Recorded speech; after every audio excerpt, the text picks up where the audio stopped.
Hi எல்லாருக்கும் வணக்கம். ரொம்ப நாள் கழிச்சு, ரொம்ப நாளில் ரொம்ப மாதம் கழித்து நான் வந்து ஒரு லாங் வீடியோ போடுறேன். வந்து மார்க்கெட் போயிட்டு வந்தேன், அந்த வீடியோ தான் இது. சரி, இந்த வீடியோ போடலாமேன்றதுக்காக நான் வந்து வீடியோ எடுத்தேன். புதன்கிழமை ஈவினிங் வாங்கிட்டு வந்து காய்கறி மார்க்கெட்டில் போயிட்டு ஒரு வாரத்துக்கு தேவையான காய்கறி வாங்கிட்டு வந்தது. காலிஃப்ளவர், தக்காளி, முருங்கைக்காய், வெள்ளரிப்பழம் எல்லாமே வாங்கிட்டு வந்தாச்சு. வெள்ளரிப்பழம் வந்து 2 கிலோ 50 ரூபான்னு கொடுத்துருந்தாங்க. தக்காளி வந்து கிலோ 10 ரூபா, முருங்கைக்காவும் 10 ரூபா ரேஞ்சில் தான் இருந்துச்சு. அப்புறம் கான் எனக்கு ரொம்ப பிடிக்கும், அதுவும் 2 வாங்கிட்டு வந்தேன். நிறையவே வாங்கிட்டு வந்துட்டோம். பீன்ஸு, கேரட்டு, அவரைக்காய், பாகற்காய் எனக்கு ரொம்ப பிடிக்கும். யாருக்கெல்லாம் பாகற்காய் பிடிக்கும்னு கமெண்ட் பண்ணுங்கள். எனக்கு ரொம்பவே பிடிக்கும். காரக்குழம்பு, பொரியல் எது செஞ்சாலுமே, ஃப்ரை எது செஞ்சாலுமே பாவக்காய் நான் சாப்பிடுவேன். வெங்காயம் இருந்தது, அதனால் வெங்காயம் வாங்கலை. அப்புறமா வந்து சேனக்கிழங்கு வாங்கியிருந்தேன். சேனக்கிழங்கு ஒரு 1/4 கிலோ, எல்லாமே கொஞ்சம் கொஞ்சமாக தான் வாங்கியிருந்தேன். ஆனால் நிறைய காய்கறி வாங்கிட்டு வந்தாச்சு. கேரட்டு, காலிஃப்ளவர் வாங்கியிருந்தேன், கத்திரிக்காய் மொத்தமுமே வாங்கியாச்சு. இன்றைக்கி லாங் வீடியோ போடணுன்றதுக்காகவே நான் இதை வந்து வீடியோ எடுத்தேன். ஏன்னா லாங் வீடியோ போடவே டைமில் போடவே முடியல.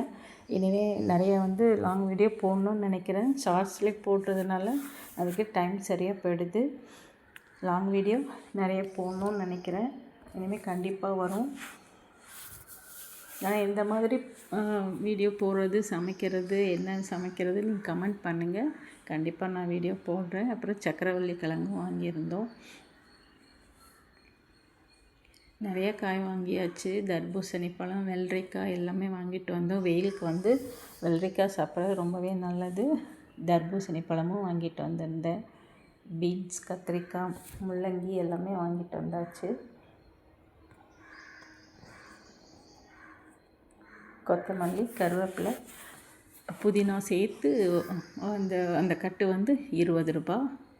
அது மாதிரி வாங்கிட்டு வந்திருந்தோம். பப்பாளி ஒன்று வாங்கிட்டு வந்திருந்தோம். அப்புறம் தர்பூசணி, எல்லா காயும் வாங்கிட்டு வந்தாச்சு. இனி ஒரு வாரத்துக்கு நம்ம காய்கறி வாங்க வேண்டிய அவசியமே இல்லை. எல்லாமே இருக்குது. ஒரு நாளைக்கு 2 பொரியலே செய்யலாம் தாராளமாக. அந்தளவுக்கு வாங்கிட்டு வந்தோம். அப்புறம் கருவாடு செஞ்சு ரொம்ப வருஷம் ஆச்சு. ஒரு 2-3 வருஷம் இருக்கும் நான் கருவாட்டு குழம்பு வச்சு. அதனால் இன்றைக்கி நெத்திலி கருவாடு வாங்கியிருந்தேன். இது வந்து 50 ரூபா, 50 கிராம் 50 ரூபான்னு கொடுத்துருந்தாங்க. இது வந்து விலை அதிகமாக குறைச்சலாம் எனக்கு தெரியல. ஏன்னா வாங்கி நான் ரொம்ப வருஷம் ஆச்சு. அன்றைக்கி வாங்கினேன், 50 ரூபா போட்டிருந்தாங்க. உங்கள் ஊரில் நெத்திலி கருவாடு என்ன ரேட்டுன்னு கமெண்ட் பண்ணுங்கள். எனக்கு நெத்திலி கருவாடு ரொம்ப பிடிக்கும் குழம்பு. அதில் கத்திரிக்காய் போட்டு வைக்கலாம்னு வாங்கிட்டு வந்தேன். மாங்காவும் கத்திரிக்காயும் போட்டு நாளைக்கு வைக்கணும். இதுதாங்க இன்றைக்கி என்னோடய லாங் வீடியோ. இப்படி இருக்குன்னு கமெண்ட் பண்ணுங்கள். என்னோடய சேனல் பிடிச்சிருந்தால் லைக் பண்ணுங்கள், சப்ஸ்கிரைப் பண்ணுங்கள்.